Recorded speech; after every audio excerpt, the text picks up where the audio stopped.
বাকারার central theme হচ্ছে basically নেতৃত্বের পরিবর্তন। তাগায়ুরুল কিয়াদা মিন বানি ইসরাইল ইলা বানি ইসমাঈল। বনি ইসরাইলীদের হাত থেকে ফ্ল্যাগ নিয়ে আল্লাহ বনি ইসমাইলীদের হাতে তুলে দিয়েছেন। এটা হচ্ছে সূরাতুল বাকারা। এবার আপনাদেরকে একটু ভিতরে নিয়ে যায়। আমরা যদি সূরা বাকারা খেয়াল করি, দেখবেন যে শুরুতে ইয়া বানি ইসরাইল আযকুরু নি'মাতি আল্লাতী, শুধু বনি ইসরাইল তোমাদেরকে এই নিয়ামত দিয়েছি, এই দিয়েছি, সেই দিয়েছি, মানে ওদেরকে গ্লোরিফাই করা হয়েছে। ওরা অনেক বড় জাতি ছিল, অনেক বড় সভ্যতা ছিল, এটা বোঝা যাবে। মুসা আলাইহিস সালামের সাথে এই হয়েছে, সেই হয়েছে, এগুলো বলতে বলতে খানিক পরে আল্লাহ তাআলা কেবলা পরিবর্তনের ঘটনা আনলেন। তাহবিলুল কেবলা। কেবলা চেঞ্জ মানে হচ্ছে ক্ষমতার চেঞ্জ, কেবলা চেঞ্জ মানে গদি চেঞ্জ, কেবলা চেঞ্জ মানে সভ্যতার পরিবর্তন। এই কেবলা চেঞ্জের পরপরই দেখবেন এই উম্মার কথা শুরু, নামাজ, রোজা, যাকাত, অনেক নির্দেশিকা, ডুজ অ্যান্ড ডোন্টস।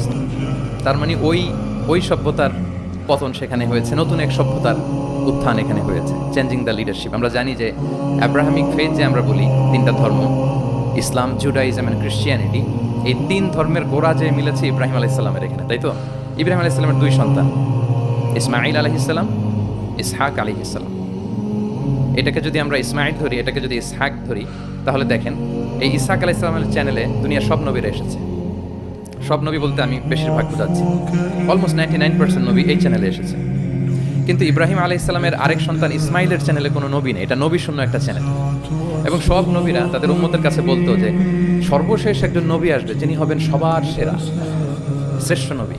তো যেহেতু হাজার হাজার নবী ইসহাক, ইয়াকুব, ইউসুফ এই চ্যানেলে আসতেছে, তাদের একটা ধারণা ছিল ওই যে সর্বশেষ নবী, শ্রেষ্ঠ নবী, উনিও এই চ্যানেলেই আসবে। সবার এটা বদ্ধমূল।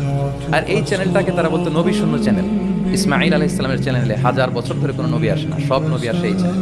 কিন্তু আল্লাহ তাআলা তাদের ধারণাকে নস্যাৎ করে দিয়ে সর্বশেষ নবীকে আল্লাহ তাআলা এই চ্যানেলে না পাঠিয়ে মুহাম্মদ রাসূলুল্লাহ সাল্লাল্লাহু আলাইহি ওয়াসাল্লামকে তিনি ইসমাঈল আলাইহিস সালামের চ্যানেলে পাঠালেন।